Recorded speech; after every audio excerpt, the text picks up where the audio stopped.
Report रह गई थी रिपोर्ट में, क्योंकि वो 4% वाला नहीं आया है इसलिए ज्यादा कुछ नहीं है बैठे।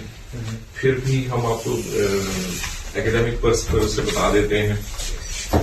आरपी 65 का ट्रीटमेंट अवेलेबल है, आरपी 25 है आपका नंबर जो है हमेशा वैसे याद रखने के लिए आगे के लिए, कि कभी कोई न्यूज़पेपर में ही खबर आती है कि आरपी 25 के लिए जीन थेरेपी आ गई या कुछ 65 के लिए है, बस 65 के लिए ही है।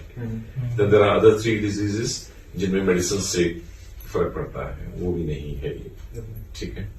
ये आरपी 25 है, इसमें जो जीन्स अफेक्टेड है OMMI ये है, ये उस कैटेगरी में नहीं आती जो किसी स्पेसिफिक मेडिसिन से पर्टिकुलर हो। मतलब ये 96% लोगों की रिपोर्ट इस तरह से आती है। किसी का रेटिनाइटिस में 25 होता है, किसी का 36, हर एक का नंबर होता है, लेकिन ये उसमें नहीं। ऑटोसोमल रिसेसिव है, इसका मतलब मैं बता देता हूं कि कैसे आप में आया। आपके किसी पेरेंट को है डिजीज है, आपकी नहीं है ना। सो ऑटोसोमल रिसेसिव का मतलब होता है both your parents were carriers of this disease, right. ये तभी होता है जब हमें अपने दोनों पेरेंट्स से एक एक जीन पास ऑन होती है। रिसेसिव का मतलब है 2 to tango, वो बोलते हैं ना, it needs 2 to tango। 2 genes होंगी एक ही बीमारी की तो वो बीमारी होगी, और 2 जीन्स आप में तभी हो सकती हैं जब आपको एक एक जीन अपने पेरेंट्स से मिले। अब ये तो पक्का हो गया कि आपके पेरेंट्स में एक एक जीन थी। अगर उनमें से, मैंने पूछा ना कि कोई उनमें से डिजीज तो नहीं, अगर उनमें से कोई किसी को रेटिनाइटिस पिगमेंटोसा होता तो उनमें फिर 2 होती जिनमें से एक उन्होंने आपको दी होती, और फिर वो पेशेंट होते। क्योंकि वो पेशेंट नहीं है, उनको कोई सिम्टम नहीं है अभी तक, इस एज तक आते आते, तो वो पेशेंट नहीं है। उन दोनों के पास एक एक जीन थी जो उन्होंने पास ऑन की। मैं भूल गया हूं कि लास्ट टाइम आपका मैरिटल स्टेटस क्या है? सिंगल है। तो आप तो जरूर जिस भी से प्लान करेंगे शादी, उनका जीन टेस्ट कराएंगे, ठीक है। आरपी का आई का हो जाएगा, इसमें ना पूरा आई का हो जाता है। कम से कम ये हमें चूज करना पड़ता है कि हम किसके लिए करा रहे हैं। क्या किसी कैंसर के लिए करा रहे हैं, क्या आई की किसी डिजीज। ये जो टेस्ट होता है, इसमें अगर कोई और जेनेटिक डिजीज आपकी आई में आने वाली होती है या आने वाली होगी तो वो पता चल जाती। There is none. 2 जीन्स गड़बड़ है, वो दोनों आरपी वाली। यस सर, वही हेट्रोजेनस था तो वो उसमें लिखा होना है एग्जैक्ट नंबर।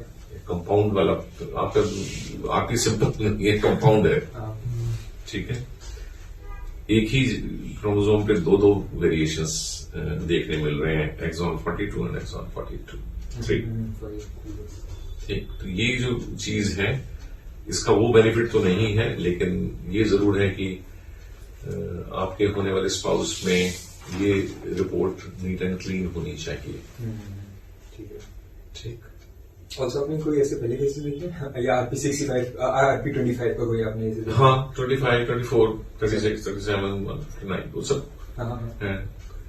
ये अच्छा वाला आरपी है, ठीक है, जो सीधी सीधी रोशनी नहीं खाता। Straight vision is good, always good, बहुत लेट स्टेज में जाके खराब होता है। Right blindness and field of vision, ये 2 स्ट्रेट विजन मेंटेन रहता है। तो ऐसे कई वेरिएंट्स होते हैं जिनमें स्ट्रेट विजन ज्यादा खराब हो जाता है। विड्थ तो है पर सब धुंधला है, चौड़ाई सब दिखती है पर सब धुंधली है।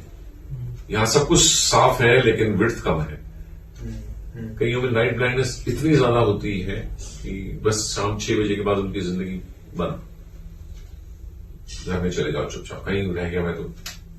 थोड़ी बहुत लाइट भी मदद नहीं करती उनकी, या लाइट्स काम नहीं करती।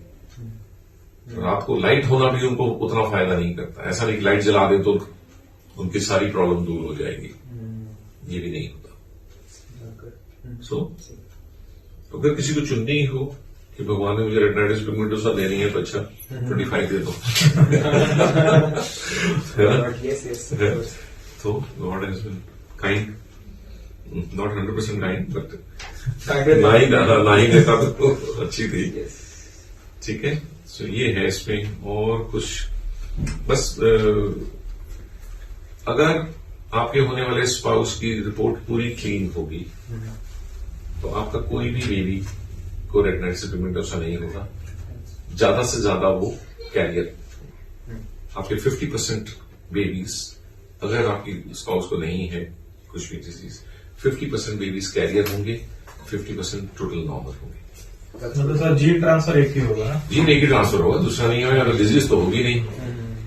और आपके पास आपने एक देना है उनको क्रोमोसोम अपनी तरफ से। अगर वो डिफेक्टिव वाला होगा तो आधे बच्चों में वो जाएगा, आधे में वो भी नहीं जाएगा।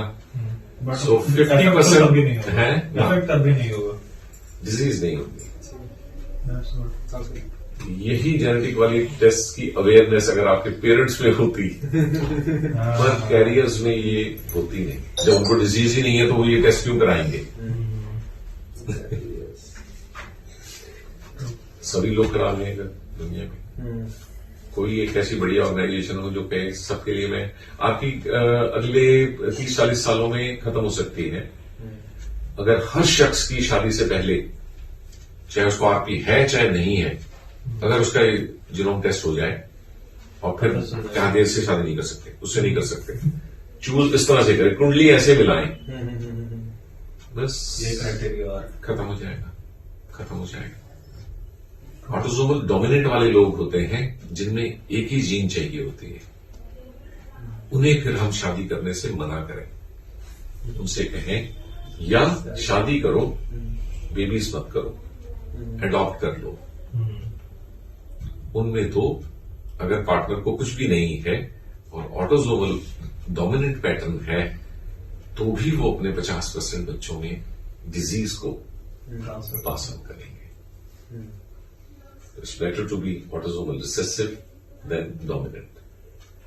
ठीक है, हम कहीं ना कहीं से पॉजिटिव पॉइंट निकाल लाते हैं। आपका ऑटोसोमल रिसेसिव है ना, ऑटोसोमल डोमिनेंट वाला क्या करेगा?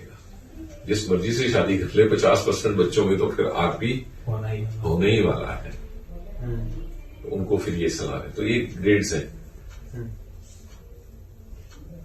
ठीक है ना? हाँ, नहीं थोड़ा सा और तुमसे चांस देते हैं डेफिनेटली टेस्ट कराना रोज। जरूर कराना है, बिल्कुल नहीं करनी मैरिज, ठीक है, कितना भी कोई पसंद आ जाए। ठीक है। सो 2 पॉजिटिव पॉइंट्स, 25 है माइल्डर फॉर्म, सेकंड रिसेसिव है। आपकी अगली जनरेशन, आपके सभी बच्चे बिना रेटिनाइटिस पिगमेंटोसा के पैदा होंगे अगर आप अपने होने वाली स्पाउस का जेनेटिक टेस्ट करवा देंगे और वो क्लियर होंगे। ये मीनिंग होता है इस जीन टेस्ट का। ठीक है, जाओ यार, बस करो। ना तुम जाना चाहोगे ना हम तुम्हें छोड़ना चाहेंगे।